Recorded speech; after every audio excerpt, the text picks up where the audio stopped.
Well, hello, young men and women of my generation, or one generation before, or I don't know where we fall in generations. Let's see, you are in the middle of your first race riots of your generation, though. I had Rodney King, but that's when I was a little kid. Pretty much the same thing going on. And we are reading a poem that is a very, very good explanation of racism. But I'll save my Black Power unity speech until the end of this, because I know some of you are just here for answers. So we left off on part 5. So topical for right now. Whitman is asking, what is there then between us? What is the count of the scores or hundreds of years between us? So, all the time and the place that's between us, how does that make us different? And then he answers it in the next section. Whatever it is, it avails not, distance avails not, and place avails not. So he answers his own question. Whatever there is that makes us different in our time, or at the time we grew up, the culture we grew up, the place we grew up, are just minor things. Just like he said, he refers to clothing as costumes. Whatever differences there are between us, in the times that we live in, or that result from the times that we live in and the cultures we live in, they're as meaningful as the fads or the costumes of clothes that we wear. And then he shifts back to the same things you did, I did, or the same things you do nowadays in the year 2020, I did before. So whatever it is, whatever the distance it is, it avails not, distance avails not, and place avails not. I too lived. Brooklyn of the ample hills was mine. I too walked the streets of Manhattan Island and bathed in the waters around it. Ooh. I really like all the things that he points out, like, because humans are drawn to the same thing, we all get the same reward system, spiritual or emotionally from the world, we're all going to be drawn towards the same things, and so he lists a bunch of things throughout the poems that we're always going to be attracted to. And swimming in clean water, yes, we're always going to be attracted, humans are always going to be attracted to that. However, it makes me sad in this line, what is that, line 58, that he says, just like I bathed in the waters around Manhattan, you will swim in the waters around Manhattan. I guess he didn't see the extent of pollution there. Line 59. I too felt the curious, abrupt questioning stir within me. In the day among crowds of people, sometimes they came upon me. I really like this too, because as you're going to notice throughout the poem, or you probably noticed, Whitman is pointing out the things that bring us joy in life, and he's saying that feeling of joy we get from these things like sunsets, and then he focused on like watching Manhattan in the sunset and all the things you get to see, like glowing chimneys, sailboats going around Manhattan. Because we're all linked, so we're part of the same thing, we're going to be drawn to those because the joy that it gives us is the same joy. So here in line 59, lines 59 and 60, he brings up curious, abrupt questionings, or our thoughts of like when we have leisure time and we get to think about the world, ideas that come to us. So I also had ideas come up to me, or questionings about like the larger thing, or larger questions in life. Even when, like in line 60, in the day among crowds of people, sometimes like these larger questions or these questions came upon me. So he does bring up like, yes, our internal worlds are different from the people around us. Like some people are running late to get to work. You see people caring about different things during the day. But in the big picture, we all do have these thoughts of like greater questionings. He continues with it in line 61. In my walks home late at night, or as I lay in my bed, questions came upon me. I too had been struck from the float, forever held in solution. I too had received identity by my body. So that line 62 is pretty enigmatic. So a solution, just take like a glass of water. I always picture it as Jell-O here. And that he says he was struck from the solution, or taken out of this. I always picture Jell-O like taken out as an individual, and then he modifies that with, or puts right after that, I too had received identity from my body. It's safe to assume the solution is like the thing that binds everything together, and that when we're born or we receive bodies, we're struck out of that solution, so we receive an individual identity. So he does say that, yes, I was an individual like you. I had been taken out of, or I had been put into the world of the five senses and received identity from my body. That I knew was of my body. And what I should be, I knew should be of my body. So he says, yes, our individual bodies, they do the colors of our skin, our height, color of our hair, the situations we're born in. They do give us identity and they do give us knowledge in the world. However, we are linked by something larger. So the ideas that we have inside ourselves are shared, or we can know those, even though our bodies are different and we do receive identities from our body. We're still part of this larger solution. So line 6, he switches up a little bit. Or not line 6, part 6, I really like this part. So he points at us in 2020, or you sitting there reading this in the year 2020 from 1864, or is it 1856? One of those. It is not upon you alone that the dark patches fell. The dark threw its patches down upon me also. The best I had done seemed to me blank and suspicious. So, the first 5 parts of the poem are very optimistic. This part turns to the darkness. It says, like, those bad parts or bad things that you had in your life, I experienced that too. So parts 1 through 5 are like, the joy you experience is the same joy I experienced. Part 6, the darkness that you experience, I have those same feelings. The best I had done seemed to be blank and suspicious. I think we can all relate to that when, like, we try really hard and then we look at something we've done and we're like, God, that's terrible. My great thoughts, as I suppose them, were they not in reality meager? Or, like, he questions, like, these things that he thought were great, and then you also question yourself and be like, that's probably stupid. Nor is it you alone who knows what it is to be evil. I am he who knew what it was to be evil. Okay, so he tries to make a personal connection, like, as he's been doing through the whole poem here, but he goes to the dark side and says, like, yes, you have felt like you are a bad person. I also know what it's like to be a bad person. Line 71, I too knitted the old knot of contriety. I think I pronounced that right, but what word am I looking for? Went back on something that I said, or said something that disagreed with something I had said before. I'm missing that word. You probably know it. Probably say that word. I was a hypocrite. Okay, 72. I too blabbed, blushed, resented, lied, stole, grudged, had guile, anger, lust, hot wishes I dare not speak. I really like that part because he puts hot wishes I dare not speak after lust, so lust is like sexual desire.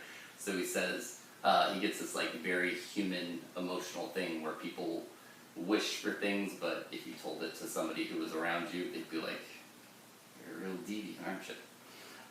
So he's saying, like, those things that you have, I had those thoughts too that I couldn't share with other people because they would think that I was a freak. Line 74.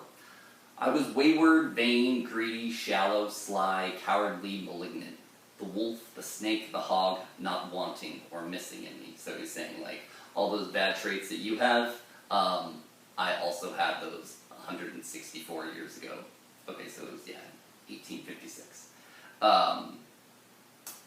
The cheating look, the frivolous word, the adulterous wish, not wanting or not missing. Refusals, hates, postponements, meanness, laziness, none of these not wanting or missing in me. I was one with the rest, the days and haps of the rest. So again, he's saying I was an individual among a whole group of people. Where am I here? I was called by my nice name, by clear, loud voices of young men as they saw me approaching or passing. Or saying, like, yes, my friend too said my nicknames, or were like, what's up, bud, or whatever curse word you want to say to your friends, or what's up, effort, or whatever you say. Like, yes, I too know what it was like to have nicknames for my friends and say and have them have them for me and then be like, "What's up, bitch?" Line 80. Felt their arms on my neck as I stood, or the negligent leaning of their flesh against me as I sat. Saw many I loved in the street, or ferry boat, or public assembly, yet never told them a word. I really like these two lines. So, Whitman never came out and acknowledged his homosexuality publicly, but in many of his poems there seems to be an attraction towards men, and there's a whole bunch written on this. But it does seem like in the second part, or in line 80, so he says, like, I saw men coming toward, young men coming towards me, and felt their arms around my neck, so you have that sensory feeling of their arms around his neck. Or the negligent leaning of their flesh against mine as I sat. I really like that idea, because he starts to allude to the secret crushes that he has in line 81. Read this how you want, but I don't know if he intends it, but I think many people can relate to that, like when they have a crush on somebody. Just the slightest touch, like accidental touch that person might give you, you're like, oh my god, that was magical. So in this case he says, or he focuses on the negligent or the accidental, like, touching of his leg as somebody who he's attracted to, I'm guessing, leans up against him, being like, oh, this is awesome. But the next part is more obvious about it. I think you can read into that, because the next part says, I saw many I loved in the street, or ferry boat, or public assembly. So, out in a crowd where you see somebody and you're like, oh my god, you are amazing. And then you just keep that to yourself and never say a word, so that, like, secret attraction. Or it could be like a crush he has on somebody. But again, these are all like the internal worlds that we have, and those worlds, especially like when you have a crush on somebody, or you're first into somebody, the feeling that you have towards them is like a whole transcendent universe inside your head, but you never speak it out loud. He's saying, I also experienced that, like, amusement park of emotional burst that I never whispered to anybody or brought into the world of the five senses. So it's really cool here how he uses that, like, I too knew what it was like to have a crush, but never bring it into reality. So the whole time he's saying, like, we are one, the joys that we experience, the sadness, the darkness we experience, it's all the same, because we're all part of the same larger thing. So it's possible to know what another person's thinking. And he specifically brings up this, like, secret crush idea, because I think it's really cool, because it's a whole universe you have inside your head, but if it never takes place, or you never utter a word, it never really exists in this world of the five senses. It's just that, like, infinite, awesome universe inside your head. Line 81. I live the same life with the rest, the same old laughing, gnawing, sleeping. Play the part that still looks back on the actor or actress. So again, he's saying, like, play the part that looks on the actor or actress, or, like, looks back on myself. So again, he's edging towards, like, or the part that we play in our lives is really just like a fad. There's something larger that binds us all together.